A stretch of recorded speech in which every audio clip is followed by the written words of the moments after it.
Now, so if his real name, alright, so if his real name is Yeshua, right? Yeshua, right?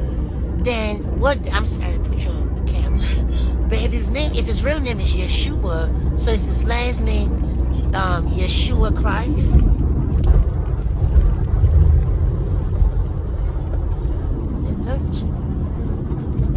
Oh, was that his real last name too, or was that switched? That was weird. But what does Christ means?